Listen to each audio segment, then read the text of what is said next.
Hello everyone, welcome back to my channel Mithila's World. I hope everybody is doing good. We are good to I am from USA, California. আজকে আমি তাপসী মাছের recipe করব। এটি তাপসী মাছ। এটিকে অনেকে Ramsar মাছ নামেও চিনেন। আমাদের ক্যালিফোর্নিয়াতে এটি ব্লক ফিশ, কারণ আমাদের এখানে ফ্রেশ তাপসী ফিশ পাওয়া যায় না। এই ফিশগুলো বাংলাদেশ থেকে আসে আমাদের ক্যালিফোর্নিয়াতে, তাই এগুলো ফ্রোজেন ব্লক ফিশ। এটিকে এখন আমি জলে ভিজিয়ে রাখবো, বরফ ছেড়ে গেলে লবণ দিয়ে ভালো করে ধুয়ে নেব। তপসে মাছগুলোকে আমি ভালো করে লবণ দিয়ে ধুয়ে নিয়েছি। লবণ দিয়ে ধুয়ে নেওয়ার কারণ হচ্ছে মাছ থেকে একটা গন্ধ আসে, লবণ দিয়ে ভালো করে ধুয়ে নিলে সে মাছের সেই গন্ধটা আর কি আসে না, সেজন্য লবণ দিয়ে ভালো করে ধুয়ে নিয়েছি। আমার তেল তপসে রান্না করতে যে যে উপকরণ লাগবে হচ্ছে গিয়ে তেল। এখানে আমি ভেজিটেবলস অয়েল নিয়ে নিয়েছি। লাগবে লবণ নিয়ে নিয়েছি। টমেটো, একটি টমেটো কুচি করে কেটে নিয়েছি। এখানে আছে হলুদের গুঁড়ো, এখান থেকে আমি 1 চা চামচ হলুদের গুঁড়ো দেব। লঙ্কার গুঁড়ো 1 চা চামচ, সানের ফিশ মশলা 1 চা চামচ, পেঁয়াজ কুচি, একটা পেঁয়াজের 4 ভাগের 1 ভাগ কুচি করে কেটে রেখেছি। রসুন কুচি, একটি রসুনের অর্ধেক কুচি করে কেটে রেখেছি। আর এখানে আছে জিরের গুঁড়ো 1 চা চামচ জিরের গুঁড়ো। এখানে ধনিয়া পাতা কুচি করে কেটে রেখেছি। যে যে উপকরণগুলো লাগবে সবগুলো আমি নিয়ে নিয়েছি। হলুদের গুঁড়ো, লঙ্কার গুঁড়ো, ফিশ মশলা, জিরের গুঁড়ো, ধনিয়া পাতা, পেঁয়াজ, রসুন, সব মশলাগুলো 1 চা চামচ করে নিয়ে নিয়েছি। আর একটি টমেটো কুচি করে কেটে নিয়েছি। এখন আমি মাছের সাথে 1 চা চামচ হলুদ গুঁড়ো, 1/2 চা চামচ লবণ, 1/4 চা চামচ লঙ্কার গুঁড়ো ভালো করে ম্যারিনেট করে মাছটাকে হালকা তেলে ফ্রাই করে নেব। তেল তপসে রান্না করতে হলে মাছটাকে হালকা করে ভেজে নিতে হবে। এখন আমি মাছগুলোর সাথে 1/2 চা চামচ লবণ, 1 চা চামচ হলুদের গুঁড়ো, 1/4 চা চামচ লঙ্কার গুঁড়ো দিয়ে মাছটাকে ভালো করে ম্যারিনেট করে নেব। ওভেন অন করে দিয়েছি। ওভেনে একটি ফ্রাই প্যান দিয়ে ফ্রাই প্যানে তেল দিয়ে দিয়েছি। এদিকে মাছগুলো ম্যারিনেট করে রেখেছি। এখন মাছগুলো দিয়ে দেব। এক এক করে মাছগুলো দিয়ে উল্টে পাল্টে মাছগুলোকে ভেজে নেব।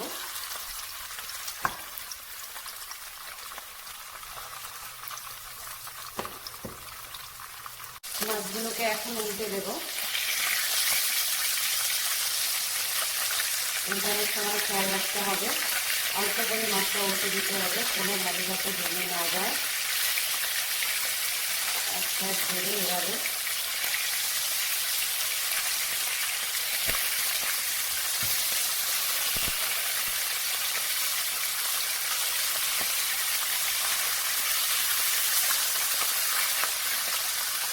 এক সাইড ভাজা হয়ে গিয়েছে, আমি উল্টে দিয়েছি। আর এক সাইড ভাজা হয়ে যাবে এখন।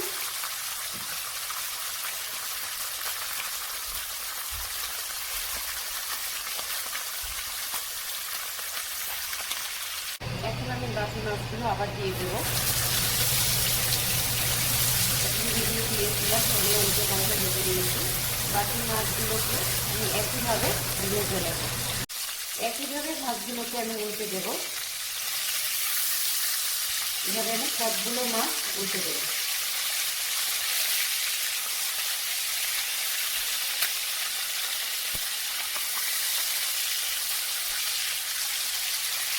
সবগুলো মাছ ভেজে তুলে রেখেছি। তেলের ভিতরে একটু আমি গোটা জিরে দিয়ে দিলাম। গোটা জিরে দিয়ে এর ভিতরে দিয়ে দেবো আমি কুচি করে কেটে রাখা পেঁয়াজ, দিয়ে দেবো কুচি করে কেটে রাখা রসুন। পেঁয়াজ রসুনটাকে আমি ভালো করে ভেজে নেব। পেঁয়াজ রসুনটা যখন এই পর্যায়ে ভাজা হয়ে যাবে তখন আমি এর ভিতরে দিয়ে দেব কুচি করে কেটে রাখা টমেটো। টমেটোটাকে পেঁয়াজ রসুনের সাথে হালকা ভেজে নেব। এই পর্যায়ে যখন টমেটো এবং পেঁয়াজ রসুন ভাজা হয়ে যাবে তখন আমি এর ভিতরে সামান্য একটু জল অ্যাড করে দেবো। জল অ্যাড করে দেওয়ার কারণটা হচ্ছে কি, আমি এখন মশলাগুলো অ্যাড করবো। যাতে মশলাগুলো দেওয়ার পরে ভাজাটাকে তুলে না যায়, নিচে লেগে না যায়, সেগুলো একটু জল অ্যাড করে দিলাম। এখন আমি এখানে দিয়ে দেবো 1 চা চামচ হলুদের গুঁড়ো, 1 চা চামচ পরিমাণ লঙ্কার গুঁড়ো। পেঁয়াজ রসুনটা এই পর্যায়ে যখন ভাজা হয়ে যাবে তখন আমি দিয়ে দিয়েছি একটু জল দিয়ে আমি দিয়ে দিচ্ছি 1 চা চামচ হলুদের গুঁড়ো, 1 চা চামচ লঙ্কার গুঁড়ো, 1 চা চামচ সানের ফিশ মশলা, 1 চা চামচ জিরার গুঁড়ো, আর দিয়ে দেবো আমি পরিমাণ মতো লবণ। লবণ এবং ঝাল আপনারা বুঝে দেবেন, কতটুকু পরিমাণে ঝাল লবণ খান। 1 চা চামচ লবণ দিয়ে দিলাম। দিয়ে আমি আবার আরেকটু জল অ্যাড করে এই মশলাটাকে ভালো করে কষিয়ে নেব। মশলা কষানো যত ভালো হবে মাছের টেস্ট তত বেশি ভালো আসবে। মশলাটাকে ভালো করে একদম কষিয়ে নেব। কষানো যখন হয়ে যাবে তখন মশলার উপরে একটু তেল চলে আসবে। তেলটা যখন চলে আসবে তখন আপনারা বুঝতে পারবেন যে মশলাটা কষানো হয়ে গিয়েছে। মশলাটাকে এখন ভালো করে কষিয়ে নেব। কষানো যখন হয়ে যাবে তখন উপরে এভাবে দেখবেন এই যে তেল চলে এসেছে, দেখেছেন? এই যে ফ্রাই প্যান ধরে কাজ করলে দেখা যায় তেল, তার মানে আমার মশলাটা কষানো হয়ে গিয়েছে। এখন ভালো করে আমি নেড়ে চেড়ে একটু জল অ্যাড করে দেবো। আমি এখনো জল অ্যাড করিনি, মশলাটাকে ভালো করে নেড়ে দিচ্ছি। এভাবে দেখবেন ভালো করে মশলাটাকে এভাবে নেড়ে দেবেন। নেড়ে দিলে দেখবেন নিচে একটুকু জল নেই, সম্পূর্ণ আমি যেটুকু জল দিয়েছিলাম জলটুকু টানানো হয়ে গিয়েছে। তার মানে মশলাটা একদম পারফেক্টভাবে কষানো হয়ে গিয়েছে। এখন আমি একটু জল অ্যাড করে দেবো। এই মাছের কত দিয়ে দেবো। জলটা টকবক করে ফুটে উঠেছে। এখন আমি মাছগুলোকে দিয়ে দেব এর ভিতরে। মাছগুলো এমনভাবে দিতে হবে যেন মাছগুলো দেওয়ার সময় ভেঙে না যায়, সেদিকে খেয়াল রাখতে হবে। এখন আমি একটি ঢাকনা দিয়ে ঢেকে দেব।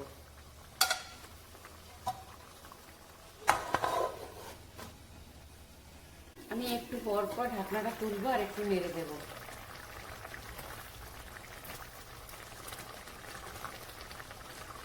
আবার ঢেকে দেবো। ঢাকনা তুলে আমি কটা গোটা লঙ্কা দিয়ে দেবো ফ্লেভারের জন্য, আর দিয়ে দেবো কিছু করে কেটে রাখা ধনিয়া পাতা।